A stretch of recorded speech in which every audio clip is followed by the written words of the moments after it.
6 अगस्त 2026 की सुबह करीब 5 बजे के आसपास का वक्त हो रहा था। सफेद रंग की एक क्रेटा कार होती है जिसका नंबर UP 70FW 2433 प्रयागराज से चलती है, जिसको झांसी की तरफ जाना था। उस कार में 5 लोग सवार होते हैं और पांचों के पांचों आराम से बैठे हुए थे, बातचीत करते जा रहे थे। कार की रफ्तार कभी 100 तो कभी 110 कभी 120 की रफ्तार होती है। ये झांसी कानपुर नेशनल हाईवे होता है और जो थाना होता है पुंछ, उस इलाके में ये कार चल रही थी हाईवे पर।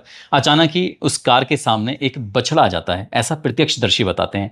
जैसे ही उस कार के ड्राइवर ने उस बछड़े को बचाने की कोशिश की तो अचानक ही कार अनियंत्रित हो जाती है और अनियंत्रित होने के बाद सामने डिवाइडर होता है और डिवाइडर से जोरदार एक टक्कर लग जाती है। जैसे ही गाड़ी की टक्कर लगती है उसके बाद लगभग 7 फुट तक वो गाड़ी ऊपर उछल जाती है और जिस साइड से टक्कर लगी थी उस साइड के जितने भी उसके इक्विपमेंट होते हैं, परखच्चे होते हैं गाड़ी के, वो 40-40 फीट की ऊंचाई तक फैल जाते हैं। जैसे ही लोगों ने इस धमाके की आवाज़ सुनी, लोग दौड़कर मौके पर आते हैं। साथ ही पुलिस को सूचना दी जाती है। लोग जैसे ही मौके पर आते हैं तो आने के बाद देखते क्या है कि जिधर ड्राइवर है उसके दूसरे साइड में जो व्यक्ति बैठा हुआ है वो गंभीर रूप से घायल हो जाता है। अंदर झांक कर देखने की कोशिश कर रहे थे तो 5 लोग बैठे हुए थे और पांचों के पांचों कराह रहे थे। किसी तरकीब से खिड़की तोड़ी जाती है। तोड़ने के बाद जो ड्राइवर वाली साइड का जो व्यक्ति होता है उसको बाहर निकाला जाता है और जैसे उसे निकाला जा रहा था तुरंत ही उसने कहा कि साहब मुझे बचा लो। उसके मुंह से ये आवाज़ निकलती है। उसके बाद उसके पीछे वाला जो साइड में बैठा हुआ था उसको देखा जाता है तो उसकी नब्ज टटोली जाती हैं तो वो मर चुका था। उसके बगल में 2 लोग बैठे हुए थे, वो कराह रहे थे और जो ड्राइवर था वो भी कराह रहा था। इसी बीच में एम्बुलेंस की मदद से जो घायल होते हैं उनको हॉस्पिटल भेजा जाता है और जो मर चुके थे उनको मोर्चरी की तरफ भेजा जा रहा था। तब ये जानने की कोशिश की जाती है कि कौन हो, कहाँ से आए हो, कहाँ की तरफ जा रहे थे। तो इसी बीच में एक घायल जो था वो बोलने की स्थिति में होता है। वो कहता है कि साहब भाई ठीक हैं या नहीं। वो बार बार भाई की बात कर रहा था। जब पूछा जाता है कि किसकी बात कर रहे हो तो उसने कहा कि हम लोग प्रयागराज से चले थे, हमें झांसी की जेल में अली अहमद हैं उनसे मुलाकात करने के लिए जाना था। एकदम से ही समझ जाते हैं कि ये अतीक अहमद के बेटे की बात कर रहे हैं। तभी उस लड़के ने, ये जो घायल होता है, उसने कहा कि अतीक अहमद का बेटा आबान भी उसमें गाड़ी में बैठा हुआ था, वो कैसे हैं, लेकिन वो तो मर चुका था। जैसे उसके मरने की खबर सोशल मीडिया के अलग अलग प्लेटफॉर्म पर बहुत तेजी के साथ वायरल होना शुरू हो जाती है। हर कोई इस बारे में जानने में जुट जाता है कि आखिरकार क्या मामला है, क्या हुआ है। दरअसल ये वर्चस्व से लड़ाई शुरू होती है और वर्चस्व की जंग में इसमें एक के बाद एक मौतें होती चली जाती हैं। कई इसमें नेचुरल मौत होती हैं तो कोई इसमें ऐसी मौत होती हैं जो एनकाउंटर में मारे जाते हैं। कैसे कहानी शुरू होती है, आज की इस कहानी के माध्यम से जानने और समझने की कोशिश करते हैं। आदाब, नमस्कार, सत श्री अकाल। मैं उस्मान सैफी। साल 2004 की ये बात है।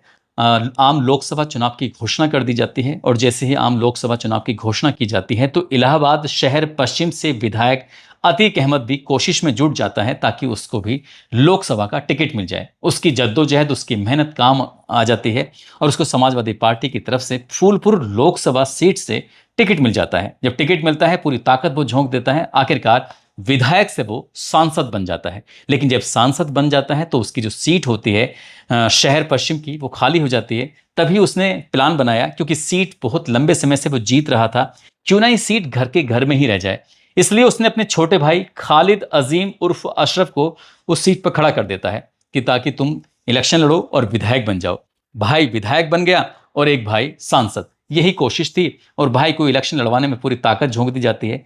बसपा से टिकट दिया जाता है राजूपाल को टिकट दिया जाता है। वो भी अपनी पूरी शिद्दत, पूरी ईमानदारी से लग जाते हैं। घर घर जाकर वोटरों से वोट मांग रहे थे। आखिरकार वोटरों ने राजूपाल पर अपना विश्वास जमाया और राजूपाल को जिता देते हैं। राजूपाल विधायक बन जाते हैं और सांसद अतीक अहमद होते हैं। तो यहाँ पर कहीं ना कहीं वर्चस्व की बात शुरू हो जाती है। उन्हें लग रहा था कि जिस सीट पर बहुत लंबे समय से कब्जा था, राजूपाल ने उस सीट पर कब्जा कैसे कर लिया।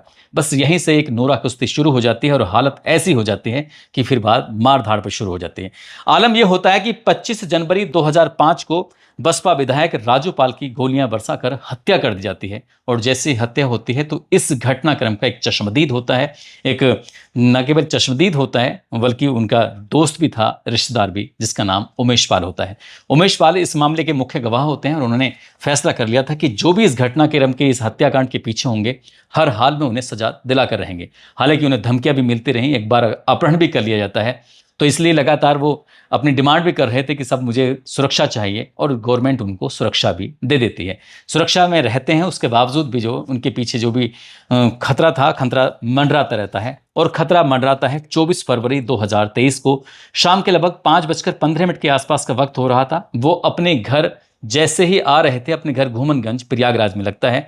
साथ में उनके दो सुरक्षा गार्ड होते हैं जो सरकारी गनर होते हैं। एक का नाम संदीप निषाद होता है, दूसरे होते हैं राघवेंद्र सिंह।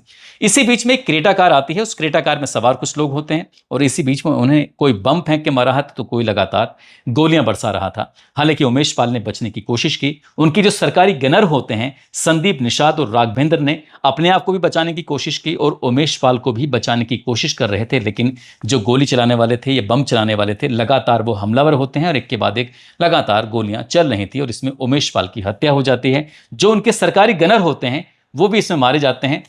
ये जो पूरा दृश्य था वो सीसीटीवी कैमरे में कैद हो जाता है। जैसे ही सीसीटीवी कैमरे में कैद होता है तो फिर पूरे देश भर में ये वीडियो सोशल मीडिया के अलग अलग प्लेटफॉर्म पर वायरल होना शुरू हो जाता है। सरकार पर लगातार दबाव बढ़ने लगता है। जो सरकार पर दबाव बढ़ रहा था, सरकार ने सीधा पुलिस को आदेश दिया। पुलिस से कहा कि कोई भी हो इसमें बचना नहीं चाहिए। जब सीसीटीवी फुटेजों को देखा जाता है तो इसमें एक अतीक अहमद का बेटा होता है जो तीसरे नंबर का बेटा था, जिसका नाम असद अहमद होता है। उसको गोलियां बरसाते हुए साफ साफ देखा जा रहा था। पुलिस ने अब अपना काम करना शुरू कर दिया, लोगों को चिन्हित करना शुरू कर दिया, जो भी शूटर थे या जो भी इसमें बम बरसा रहा था। बस पुलिस ने अपना जब काम करना शुरू किया तो इसमें जो क्रेटा कार को चलाने वाला था जिसका नाम अरवाज होता है ड्राइवर, पुलिस ने उसकी घेराबंदी की 27 फरवरी 2023 को। आखिरकार प्रयागराज के नेहरू पार्क में पुलिस का उसका आमना सामना होता है।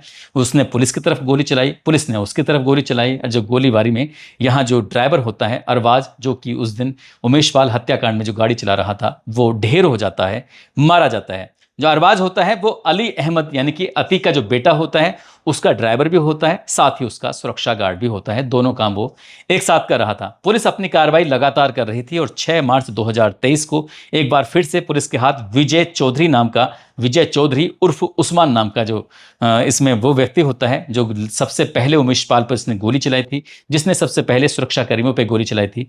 पुलिस ने उसकी भी घेराबंदी करनी शुरू की और प्रयागराज में जो कौंधियारा एक जगह लगती है 6 मार्च 2023 को आखिरकार पुलिस की एनकाउंटर में वो भी मारा जाता है।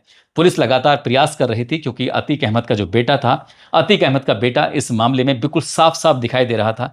पुलिस ने उसकी घेराबंदी करनी शुरू की लेकिन वो पुलिस के हाथ नहीं आ रहा था, इसलिए पुलिस उस पर लगातार इनाम की राशि बढ़ाती चली जा रही थी। न केवल असद अहमद पर बल्कि उसका जो साथी होता है गुलाम, उस पर भी इनाम की राशि बढ़ाती जाती है और बढ़ते बढ़ते राशि 5 लाख रुपए के आसपास कर दी जाती है। यानी कि दोनों पर 5-5 लाख रुपए का इनाम घोषित कर दिया जाता है। उत्तर प्रदेश एसटीएफ ने झांसी में इनकी घेराबंदी की और घेराबंदी करने के बाद असद अहमद और उसका जो साथी होता है गुलाम अहमद, उनको गोलियां लग जाती हैं और वो पुलिस के एनकाउंटर में दोनों मारे जाते हैं। ये खबर भी अखबारों में प्रकाशित हो जाती है, चारों तरफ इस बारे में चर्चा चलनी शुरू हो जाती है कि अतीक अहमद जिसका इतना जबरदस्त तरीके से वर्चस्व रहा था, वो किसी से डरता नहीं था कि, और उसका जो बेटा मारा जाता है एनकाउंटर में, तो अब लोग एकदम से सोचने पर मजबूर हो जाते हैं कि आखिरकार क्या हो रहा है, क्या होने वाला है। तभी इसमें अतीक अहमद और जो अशरफ होता है वो उमेश पाल हत्याकांड के मुख्य साजिशकर्ता के रूप में देखे जा रहे थे। पुलिस इस मामले की जांच पड़ताल कर रही थी। ये दोनों अलग अलग जेल में होते हैं, उन्हें अलग अलग जेल से सीधा प्रयागराज लाया जाता है और ये तारीख थी 15 अप्रैल 2023, रात के लगभग 10:30 बजे के आसपास का वक्त हो रहा था। ये पुलिस के घेरे में होते हैं, चारों तरफ से पुलिस ने इन्हें घेरा हुआ था और ये जा रहे थे मोतीलाल नेहरू हॉस्पिटल में। लेकिन उसी जब परिसर में थे तो इसी बीच में पत्रकार इनसे सवाल जवाब करना शुरू कर देते हैं और इसी बीच में 3 जो लोग थे, बाद में उनका नाम पता चलता है, लवलेश तिवारी, सनी सिंह, अरुण मौर्य, ये मीडिया कर्मी बन के आए थे और बहुत ही करीब पहुंच जाते हैं। अतीक अहमद और अशरफ के करीब जाने के बाद आधुनिक हथियार इनके पास होते हैं और एक के बाद एक लगातार गोलियां बरसाना शुरू कर देते हैं। अतीक अहमद भी यहां पर मारा जाता है, उसका जो भाई होता है अशरफ, वो भी मारा जाता है और ये बात भी पूरे सोशल मीडिया के अलग अलग प्लेटफॉर्म पर पूरे जगह वायरल होना शुरू हो जाती है, चाहे वो प्रिंट मीडिया हो, इलेक्ट्रॉनिक मीडिया हो, हर जगह इसी बात की चर्चा होनी शुरू हो जाती है। उमेश पाल हत्याकांड में जो क्रेटा कार का मालिक होता है और वो प्रयागराज में एक मशहूर ईट ऑन रेस्टोरेंट का मालिक भी होता है जिसका नाम नफीस बिरयानी के नाम से मशहूर होता है। दरअसल इसको अतीक अहमद का फाइनेंसर भी कहा जाता है। इसको नवंबर में जेल भेजा गया था, इसके पैर में गोली लगी थी वहाँ पर आराम से जेल में था, लेकिन दिसंबर 2023 में इसकी तबीयत अचानक से बिगड़ जाती है। और जैसे इसकी तबीयत बिगड़ती है तो इसको 17 दिसंबर 2023 को जैसे हॉस्पिटल में एडमिट कराया गया था, तो जो इसके हार्ट वगैरह थे वो काम करना पूरी तरह से बंद कर देते हैं और ये भी मारा जाता है। यानी कि एक के बाद एक लगातार मौत होती चली जाती हैं। तो कोई सामान्य मौत मर रहा था, तो कोई पुलिस की गोलियों से मर रहा था। अतीक अहमद की लगातार कमर टूट रही थी और अतीक अहमद की जो पत्नी होती है शाइस्ता, पुलिस उसको भी तलाश करने में तमाम जोर लगाती है, कोशिश कर रही थी, लेकिन उसका कोई भी अता पता नहीं चलता है। एक मुस्लिम गुड्डू नाम का व्यक्ति होता है जो लगातार बम फेंक के मार रहा था, उसको बमबाज मुस्लिम गुड्डू के नाम से भी जाना जाता है, उसका भी कहीं कोई अता पता नहीं चल रहा था। पुलिस अपनी घेराबंदी कर रही थी और जो उसकी संपत्तियां थी उनको भी नष्ट कर रही थी, उन पर भी लगातार बुलडोजर चला रही थी। अतीक अहमद भले ही चाहे विधायक हो, भले ही चाहे वो सांसद क्यों ना बन गया हो, लेकिन जो उसके काम थे, उसके जो साथ लोग काम करते थे, या तो रंगदारी मांगा करते थे या लोगों के साथ इस तरह से हरकतें किया करते थे चाहे उनकी ज़मीन पर कब्जा करना हो। ऐसे ही जो उसका बेटा होता है दूसरे नंबर का, जिसका नाम अली अहमद होता है, अली अहमद ने जुलाई 2022 की बात है, उसने अपने आप को सरेंडर कर दिया था और उसने एक प्रॉपर्टी डीलर से करीब करीब 5 करोड़ रुपए की रंगदारी मांगी थी। उसको फिर जेल भेज दिया जाता है, लेकिन सुरक्षा के कारणों के चलते उसको अक्टूबर 2025 में झांसी की जेल में शिफ्ट कर दिया जाता है। ऐसे ही इसका जो पहले नंबर का बेटा होता है जिसका नाम मोहम्मद उमर होता है, इसे 23 अगस्त 2022 को इसने लखनऊ की सीबीआई कोर्ट में जाकर सरेंडर कर दिया था, क्योंकि उसने रियल एस्टेट के एक कारोबारी होता है जिसका नाम मोहित जायसवाल होता है, इसका पहले अपहरण किया। अपहरण करने के बाद देवरिया की जेल में उसके साथ मारपीट की, और वो मारपीट का जो वीडियो होता है वो तेजी के साथ सोशल मीडिया पर वायरल हो जाता है। जब लगातार दबाव पड़ रहा था तो आखिरकार इसने कोर्ट में जाकर सरेंडर कर देता है। भले ही चाहे ये विधायक हो या सांसद बन गया हो, लेकिन माफियागिरी इसकी लगातार चलती रहती है। और माफियागिरी के चलते ही इसने राजू पाल की हत्या भी कराई थी, उसके बाद फिर उमेश पाल की हत्या भी कराई थी। लेकिन इस पर लगातार जब दिक्कतें बढ़ती चली जाती हैं, और दिक्कतें ऐसी बढ़ती चली जाती हैं कि जो इसका सबसे छोटा वाला बेटा होता है जिसका नाम आबान होता है, आबान अपने बड़े भाई से मुलाकात करने के लिए झांसी की जेल में जा रहा था। 5 इसके साथी होते हैं और ये तारीख थी 6 अगस्त 2026 की सुबह करीब 5 बजे के आसपास वो अपने घर से निकला था, और ये उस वक्त हो रहा था लगभग 10:30 बजे के आसपास।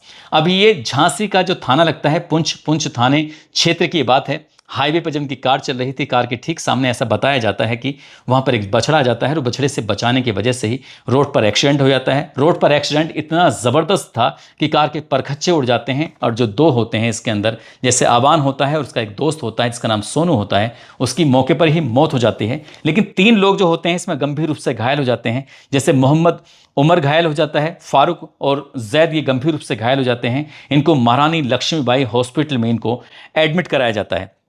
जैसे ही इनके बारे में खबर जब चलनी शुरू हो जाती है तो लोगों को बड़ा आश्चर्य हो रहा था, ताज्जुब हो रहा था कि एक व्यक्ति का जीवन बिल्कुल ठीक ठाक चल रहा था, सब कुछ बढ़िया, क्योंकि उनका अपना कुछ बिजनेस व्यापार भी रहा होगा कुछ ना कुछ, और खुद वो विधायक भी होता है। लेकिन उसने अपना वर्चस्व बढ़ाने के लिए, विधायक से सांसद बनने के लिए, और जब सांसद बन भी जाता है तो शायद उसने अपने भाई को और विधायक बनाने के लिए उसने एक व्यक्ति की हत्या कर दी थी, जो कि बसपा का विधायक होता है राजू पाल। उसके बाद इस परिवार पर ऐसी आफतें आनी शुरू हो जाती हैं कि वो आफतें कभी कम होने का नाम नहीं ले रही हैं। लगातार इस परिवार पर आफत आती चली जा रही हैं। इसमें अब तक उसके 2 बेटे मारे जा चुके हैं, 2 बेटे इसके सलाखों के पीछे हैं, एक बेटा बुआ के साथ है। जो उसकी पत्नी है उसका कहीं आता पता नहीं है, खुद भी मारा जाता है, उसका अपना छोटा भाई भी मारा जाता है। और जो इससे जुड़े हुए लोग थे उन्हें चाहे आर्थिक रूप से नुकसान हो या शारीरिक रूप से नुकसान हो, लगातार नुकसान पर नुकसान वो झेल रहे हैं। दोस्तों, इस पूरे घटनाक्रम को सुनाने का उद्देश्य किसी को परेशान करना नहीं है, किसी का दिल दुखाना नहीं है, बल्कि आपको जागरूक करना है, आपको सचेत करना है। और जाते जाते कुछ लोग हैं जैसे थान सिंह झाला हैं, आज इनका जन्मदिन है, राम जतन हैं, आज इनका भी जन्मदिन है, विक्रम भंडारी हैं, आज इनका भी जन्मदिन है। इन सभी को जन्मदिन की ढेरों सारी शुभकामनाएं, बहुत बहुत मुबारकबाद। कुछ लोगों ने नाम लेने की अपील की है, जिसमें शावेज हैं देहरादून से, साकरो हंसदा टुडू जो कि झारखंड के रहने वाले हैं, विकास कुमार हैं, SK मिश्रा, शुभम पांडे हैं, हरीश, विनय यादव, मंजीत कुमार, शाहरुख, प्रदीप कुमार मंडल कटिहार बिहार से, प्रदीप कुमार संत कबीर नगर से, गौस आलम अंसारी कुशीनगर मोका टोला से, मोहम्मद शावेज चौधरी शामली से, विक्रम भंडारी हरिद्वार उत्तराखंड से। आप सब लोग अपना ख्याल रखें, सुरक्षित रहें। जय हिंद, जय भारत।